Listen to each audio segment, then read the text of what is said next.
A racist cop slams a black teacher in front of his students, only to regret it when the entire class rises in his defense. What happens next will leave you speechless. Mr. Langston's classroom was always a haven for students at Lincoln High. The walls were adorned with posters of historical figures: MLK, Rosa Parks, Malcolm X, each one holding a story that Mr. Langston would bring to life with such passion that his students felt as though they had stepped into the past. He wasn't just a history teacher. He was a storyteller, an educator who used his lessons to ignite the minds of young people, encouraging them to question the world around them and to see the links between past injustices and present-day struggles. A calm, well-spoken black man in his early 40s, Mr. Langston had taught at Lincoln for over a decade. The students admired him for his unwavering belief in truth and fairness. They knew that when Mr. Langston spoke, it wasn't just about dates and facts. It was about understanding the deep, often painful truths of society. He had built a rapport with his students, especially with the ones who struggled the most. They respected his honesty and his insistence on doing what was right, no matter the cost. It was a typical Friday morning in the fall. The students shuffled into the classroom, yawning and chatting softly. The sun had already risen, casting its golden light through the windows, but there was a distinct chill in the air, a reminder that winter was fast approaching. Mr. Langston was already standing at the front of the room, his hands folded across his chest, waiting for the bell to ring. The hum of conversation settled into a soft murmur as the students took their seats. Jamal, a quiet kid who always sat at the back of the class, was already there, as he usually was. Jamal wasn't the loudest or the most outspoken, but there was something about his presence, something observant, almost calculating. He never seemed to miss anything, always watching, always listening. His phone was resting on the desk in front of him, unnoticed by the others. But today was different. A sharp knock echoed through the classroom door, breaking the usual rhythm of the morning. Mr. Langston raised an eyebrow but remained calm as he walked over to open it. Outside stood Officer Travis Harlow, a tall, broad-shouldered man in his late 30s, dressed in the dark blue uniform of the local police force. He had a stern look on his face, the kind of face that seemed perpetually set in anger, as though the world had wronged him in ways no one could understand. His reputation preceded him, known for being aggressive, sometimes borderline reckless, and yet somehow untouchable. The school administrators had warned the teachers about him, urging them to comply whenever he came to the campus.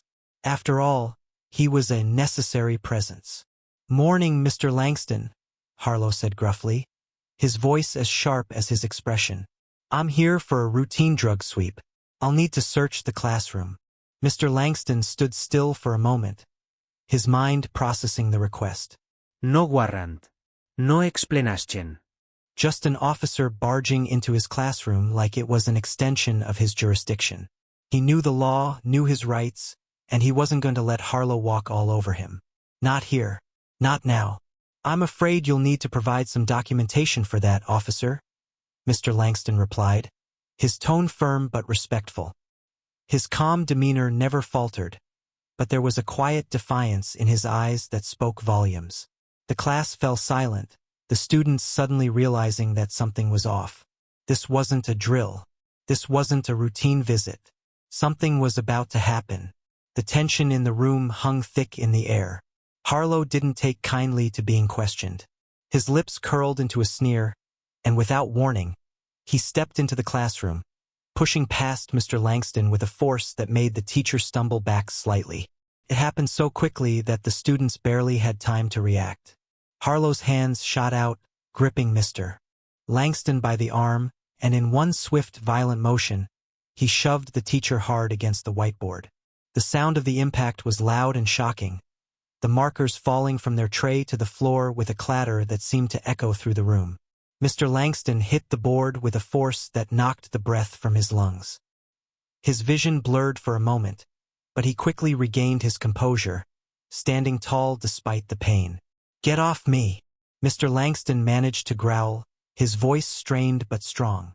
He tried to push against Harlow's grip, but the officer was too strong, too forceful. The students froze. No one spoke. No one moved. They all watched in stunned silence as their teacher, someone they admired, was manhandled by an officer who had no right to be here, let alone treat him like this. Phones were slowly being pulled from pockets, the quiet click of camera shutters breaking the silence, as Jamal, who had always been the observer, the quiet one, began recording. But Harlow didn't notice.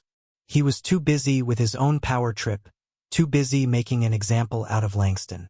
His grip tightened, his face inches from Mr. Langston's. "Don't you ever question me in front of my kids?" Harlow spat, his breath hot against Langston's face. Mr. Langston didn't flinch. He refused to show fear, even though every fiber of his being was telling him to resist, to fight back. But he knew better. This wasn't the time for that. This wasn't the place. He had to stay calm, stay in control. With a final shove, Harlow released him, sneering as he stepped back. "You're lucky I don't arrest you for obstructing justice," he said, though there was no real justification for it. He turned and walked out of the classroom without another word, leaving Mr. Langston dazed and slightly off balance. His hand pressed against the whiteboard for support. The room remained eerily still for a moment. The students were still processing what had just happened. They had witnessed something that should never have occurred in their school, something that shook them to their core. But there was one thing they knew for sure: this wasn't going to be swept under the rug. Not this time. As Harlow's footsteps faded away down the hallway, Jamal turned to his friends Malik and Tyler, his eyes wide but determined. "We're not letting this slide," he said, his voice low but filled with conviction. Malik, a senior who had often felt the sting of injustice in his own life, nodded in agreement. Tyler, who had once been the target of police harassment himself, clenched his fists, ready to take action. They knew what had to be done.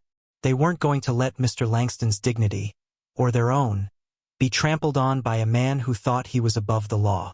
They were going to make sure the world saw what had happened here. And they would start with Jamal's phone.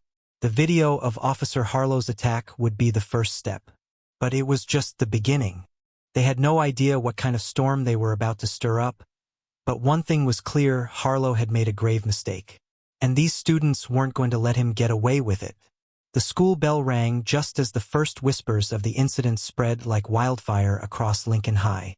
By the time Jamal was sitting in his final class of the day, his phone buzzed nonstop with text messages and notifications. Word had already gotten out, though not through official channels. The incident, the assault on Mr. Langston by Officer Harlow, was now the subject of every conversation in the hallways. Students who had witnessed it firsthand started talking, while others claimed to have seen it on social media. It felt like the whole school was buzzing with a raw energy, anger, disbelief, and an overwhelming sense of injustice. The halls, usually filled with the hum of tired voices and classroom noise, were now electric with whispers. But through all the chaos, one thing was certain. Officer Harlow believed he had everything under control. He was used to being the enforcer. He was used to intimidating people and getting away with it. He'd done it before. He'd done it 100 times, probably.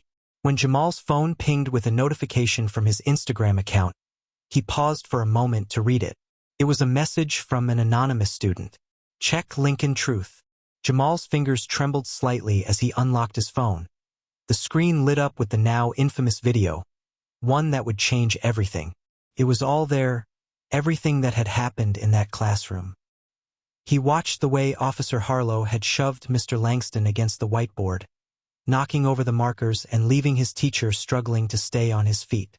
Jamal's heart raced as he quickly shared the video, anonymously, to a student-run Instagram page that had become a hub for airing grievances, exposing secrets, and sharing the truth, Lincoln Truth. He watched as it was uploaded. Within minutes, it had gone viral. Thousands of students, some from Lincoln High, some from other schools, were sharing, commenting, and reacting. It was spreading faster than he could have imagined. But Jamal had no idea that this was just the beginning. He was about to ignite something bigger than anything he had anticipated. As soon as the video reached critical mass, the backlash against Officer Harlow was immediate. Some tried to defend him, claiming that Langston had provoked the officer. But Jamal wasn't alone in this fight. Malik, his best friend, was already in action, spreading the word, organizing people, and planning the next steps. Malik was relentless. He saw the injustice in it all, and he wasn't about to let it slide. Together with Tyler, a senior who had once been wrongly accused by the police himself, they began to organize. Tyler, who had his own history with police overreach, became a crucial part of their campaign. He'd been harassed before, had his rights trampled, and now, seeing Mr. Langston suffer the same fate, his anger was palpable. It wasn't just a case of right or wrong anymore, it was personal. The trio began a coordinated campaign to bring Harlow to justice. They didn't just sit idly by, waiting for the system to do something. No, they took matters into their own hands. Jamal, still recovering from the shock of seeing the video go viral, began to reach out to others who had experienced or witnessed police harassment. Malik, ever the strategist, created a petition that gained momentum, 25,000 signatures in just a few days. Tyler's influence helped to spread the word even further, especially within the community. As the movement gained traction, local media outlets began to take notice. But all the while, Harlow remained smug and dismissive. He believed that he had everything under control. He had his story, the one he'd already rehearsed for the department. Langston had physically threatened him. He even filed a false report to back it up. For a moment, it seemed like he might just walk away scot-free. After all, this was the same officer who had been untouchable for years. The same officer who had used his power to keep people silent. But what Harlow didn't know was that the students weren't done yet. Tyler had a secret weapon, a piece of security footage from the school's newly installed surveillance cameras. Just 2 weeks prior, the school had upgraded its security system, installing cameras in key hallways, classrooms, and entrances. Tyler had managed to access the footage of the hallway, a feat that took some ingenuity and a few well-placed connections. The footage, now carefully preserved, showed Officer Harlow entering Langston's classroom without provocation. Langston was standing calmly at the front of the room, his hands at his sides, trying to maintain control of the class. There was no confrontation, no threat. Harlow's aggressive move was completely unprovoked. And the video was clear. With this new evidence in hand, the students knew they had a chance. They couldn't let it slip away. Jamal, Malik, and Tyler worked fast. They approached a former student who had gone on to become a lawyer, someone they knew from the old days. He had a reputation for taking on tough cases, especially those involving police misconduct. He agreed to represent Mr. Langston for free, understanding the gravity of the situation. The lawyer, a young man named Jordan, didn't hesitate for a second. He knew the kind of pressure the students were facing, but he also knew the power of truth. Together, they crafted a case that would not only expose Officer Harlow, but also send a message that the community was tired of letting this kind of behavior slide. The public pressure was mounting, and it seemed like Harlow was getting more nervous by the day. Jamal could feel the weight of it all, the responsibility, the fear of what could happen if they lost. But there was no turning back now. The students had a mission, and they were determined to see it through. Harlow, on the other hand, had no idea what was coming for him. He continued his arrogant, cocky demeanor, strutting through the school as if nothing had happened. But in the back of his mind, there was a creeping doubt.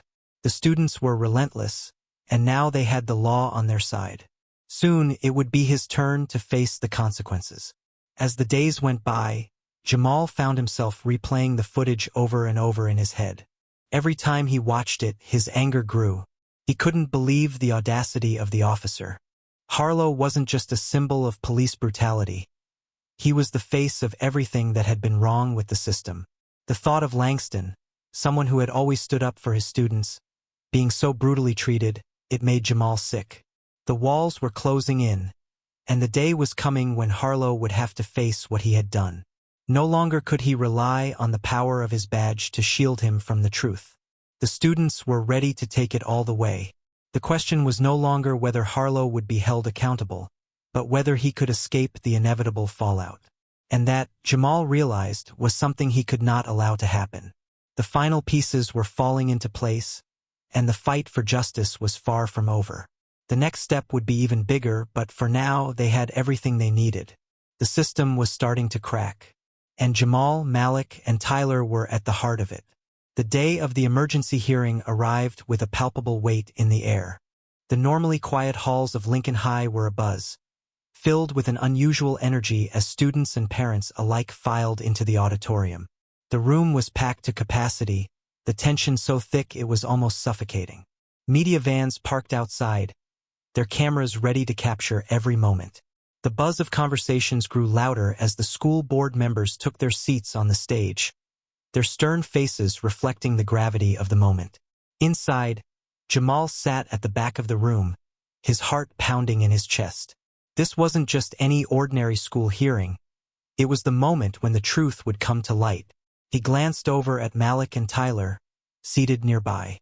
Malik, his best friend, was focused, his hands gripping the edge of the table, while Tyler, the senior who had once been a victim of the police himself, was leaning back in his chair with an expression that was all too calm for the stakes at hand. Jamal's stomach twisted with anxiety, but he knew what they had to do. This was the last step in their long journey to expose Officer Harlow's abuse of power. The doors to the auditorium creaked open, and Officer Travis Harlow entered. He was wearing his uniform, his posture stiff and proud, a smug grin tugging at the corners of his mouth.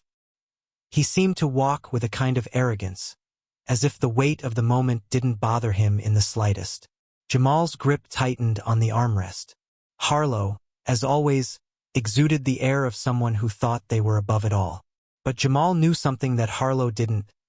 This time, the game had changed. As Harlow took his seat, the room fell silent, and the hearing began. The school board members, usually composed and impartial, couldn't hide their unease. The lawyer representing Mr. Langston stood up first, his briefcase clicking against the floor as he moved toward the podium. Ladies and gentlemen, we are here today because of an incident that shook this community to its core. What happened that day was not just an assault, it was a violation of trust. Officer Harlow used his position to bully and intimidate a teacher who only wanted to stand up for his rights. Jamal's breath caught in his throat. The words rang out, filling the room with a sense of purpose, a sense that something monumental was about to happen. The lawyer paused for a moment, and then, without further preamble, he hit the play button on the screen behind him. A hush fell over the room as the footage began to roll. The grainy video played in silence for a few seconds before the first image appeared on the screen. Officer Harlow shoving Mr. Langston against the whiteboard, the sharp impact causing markers to scatter across the floor. The room gasped collectively, the sight of Langston's stunned face frozen on screen as Harlow stood over him, smirking. Jamal's stomach churned, watching the footage again. He'd seen it 100 times, but it still felt like a punch to the gut. This was it, the moment when Harlow's lies would be exposed for the world to see. Is this the kind of behavior we want to tolerate in our schools? The lawyer's voice broke the silence, his words piercing the still air. This video is proof of the officer's aggression, and the following footage will only reinforce that. The footage continued, showing Langston standing still, calm and composed, while Harlow continued to act aggressively, not caring who saw it.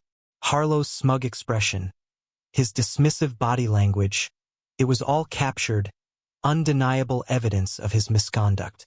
But what came next was even more damning. The camera angle shifted, showing the hallway outside the classroom. There, in clear view, was Officer Harlow entering Langston's room without permission. The moment the door swung open, Langston's steady demeanor was evident, standing his ground as Harlow barged in unprovoked. Harlow's face turned red, his jaw tightening as the video continued. He reached for the microphone, his voice loud and desperate. "This is a misinterpretation," he shouted. "That footage was edited, twisted to fit a narrative that doesn't represent what happened." The room reacted immediately. Several people gasped, others exchanged skeptical glances. Jamal could see the disbelief in their eyes. How could anyone still defend Harlow after all of this? But the officer wasn't done yet. He stood, trembling with fury. But before he could say anything more, the mayor's voice rang out across the room. "Enough, Officer Harlow. We have seen the footage, and it speaks for itself." The mayor's words were like the hammer of justice coming down. We will be suspending all police activity on campus pending further investigation. Officer Harlow will be placed on administrative leave, effective immediately. The crowd broke into murmurs of approval, but the real shock came next. The mayor continued, "An independent review of Officer Harlow's past cases will begin immediately." Jamal felt a weight lift from his shoulders. It was happening, the system was starting to take accountability. But it wasn't just the suspension. The real victory came when the former student-turned-lawyer stood up to speak. "Your Honor," he said, his voice confident, "I have additional evidence." He then played Jamal's original video, the one that had been posted on Lincoln Truth. The recording showed Harlow's smug demeanor as he walked out of the classroom, leaving Langston in a daze. It was a final piece of the puzzle that shattered Harlow's credibility.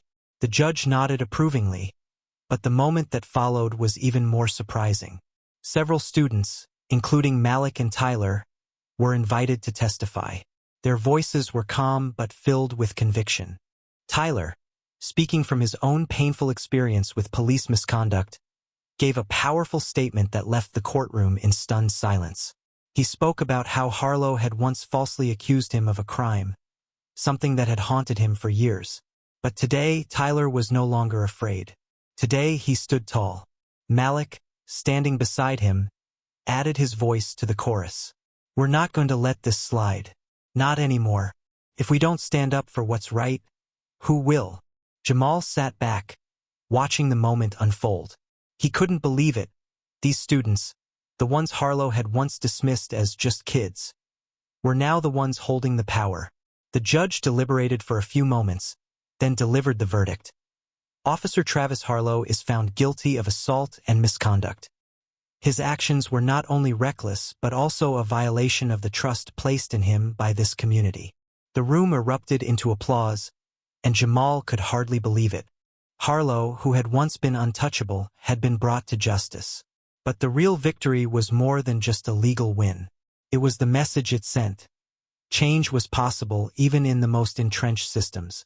Weeks later, Mr. Langston returned to class, greeted by a standing ovation from his students.